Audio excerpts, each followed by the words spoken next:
Mic check.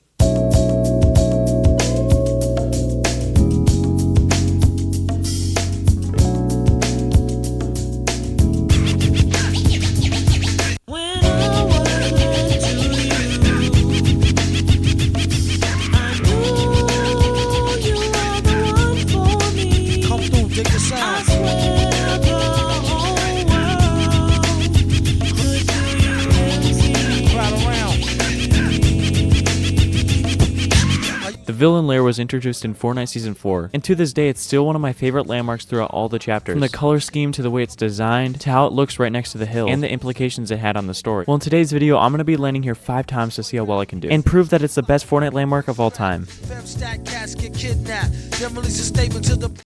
Game 1. Before I start, I should probably say a few things. Firstly, these games are played in ranked, and my 2 goals for this video are 1. Play 5 games and see how well I do, and 2. Reach Diamond 1. Well, that's enough yapping. On to the first round. Whenever you land here, watch out because there's a huge drop and you'll take a lot of fall damage, and I kind of learned this the hard way on Game 1. But that's fine because I was still able to loot up and get full shields. One of the things I love about this location is the way that you can zipline out of here so quickly. In this game, I used the zipline to go eastward to Pleasant Park, but I wasn't going to be pushing anybody though because I still didn't have a shotgun. For some reason, I just couldn't find a single shotgun this game. The one gun I did find was a sniper, and I used this to get a free kill on somebody.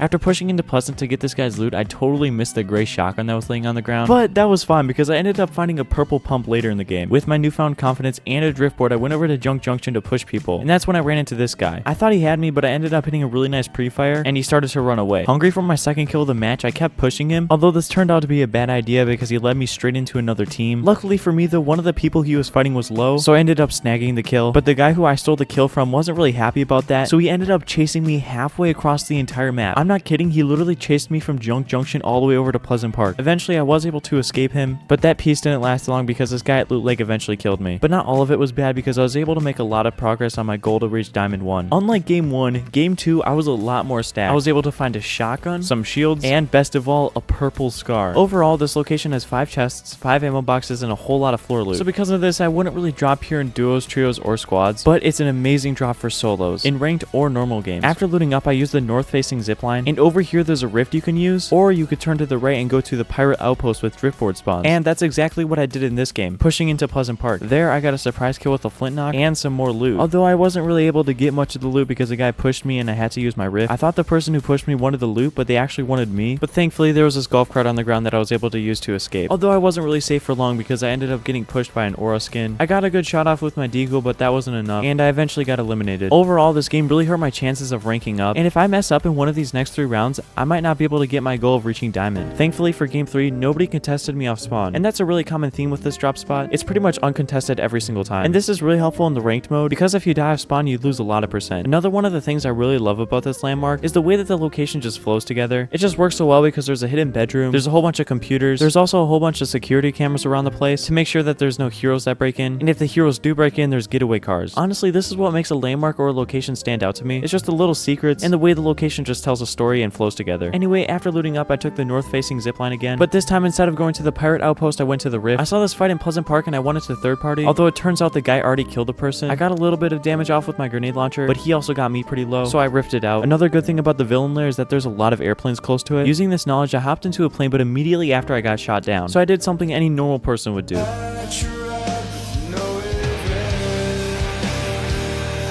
This is exactly why I should not be able to fly planes. But anyways, I was able to corner him in a box and get him low. He hit a pretty good snipe on me, but I was still able to finish him off. After getting in the circle, I pushed another person, and what happened in this fight still makes me mad. I got him really low with my grenade launcher. I went in for the kill, and we traded. Like, look at the reaction on my face. Like, what? So this happening really hurts my chances of getting Diamond. But if I play my next 2 games good, I should still be able to do it. So going into Game 4, my goal was just to loot up, play passively, and take good fights. And speaking of looting up, here's my favorite loot path for this place. First, I search the chest that's on top of the hill. I then rotate down to this little shack and break through, and there's another chest right there. After this, I break down again, and then turn around and go over to the pool area. Here there's another chest, and a camera facing directly at the pool. I don't know what Omega was trying to do with this. It was kind of devious. After looting the pool, I go over to the bedroom, and there's another chest there. And by this time, I'll usually have a full loadout. And also, I should probably mention the positioning you get with this location. I've already told you about all the good rotations you get, but I haven't said how many times the storm pulled. And over these 5 games, it pulled 60% of the time. I mean, yeah, that isn't great, and it isn't a big sample size, but still, it's pretty good, especially with all the rotation close close to it. In this game, because of circle pulled and because I didn't want to use my chug splashes, I rotated down the mountain, and here you'll find a lot of shield mushrooms. This is really helpful if you don't get to max shields at the spot, or you don't want to use any of your shields. And down here, there's enough mushrooms to get to max shield, and probably more than that. After looting up, I saw this person running, so I tried to get a few shots off of them. I kind of missed, but they went into the rift, so I was able to follow them, and I was able to finish them off in Pleasant Park. Looking for more kills, I pushed into Loot Lake, and there was a few people there that I got low. They all ended up running away, but I was able to catch up to one of them and get the kill. Hungry for more eliminations, I hopped in a plane and pushed to Loot Lake Island again, although this time I wasn't so lucky, and I ended up getting killed. After the game was over, I went up to Platinum 3 50%, which means I have to get 50% in my next game to complete the challenge. So going into my 5th and final game, I was going to try my hardest to rank up. I landed there, nobody contested me, no surprise there. So I pushed into Snobby Shores looking for more loot. Nobody was at Snobby, so I looted up in peace, and then I rotated with one of the many golf carts that were there to the soccer stadium. At the soccer stadium, I got into a fight, but I came out with the kill. After eliminating that guy, another person rolled up on me, but I was able to kill him. At this point, the storm was right on my back, so I rotated to the circle and saw this guy healing up. He was really low from a previous fight, so I decided to push him, and it was a pretty easy kill. At this point, my goal of reaching Diamond 1 was pretty close, so I decided to push a few more people to lock it in. But as I started to shoot someone, a player third-partied me and hit me with airstrikes. But could it be enough for Diamond 1? Well, no. But I was able to get to Diamond 1 literally the next game. Now that the games are over, let's take a look at how well we did. Firstly, on average, I placed top 13.4, and then the average amount of eliminations I got was 1.8, which is pretty good considering these are in ranked lobbies, and I'm sure that if I was in a normal game, I would get a lot more kills, and possibly win a few games. And keep in mind that this is a small sample size. Does this prove that it's the best landmark? Maybe. It just depends on what you think. Personally, it's one of my favorites, but it's different for everybody. Locations will have different memories with different people, so I want to hear what your favorite landmarks are in the comments. If you take away one thing from this video, it's that you should just enjoy things while they happen. I know for me personally, during a season I might not like it, but months later I look back on it at how much fun I had. And that's especially important for this season because after these 30 days, it'll be gone forever, and there'll be new seasons and new updates. So just enjoy these updates while they last, because they won't be here forever. Well, that's pretty much it for the video. If you could do one thing, please like the video. It really helps a lot. You don't have to, but it really boosts the video out to other people. And also, if you want to, you can use my creator code TRC4 in the item shop. If you do, and tag me on Twitter and post a picture of you having my code in the shop, I'll put you guys in my next video. But yeah, that's pretty much it. See ya.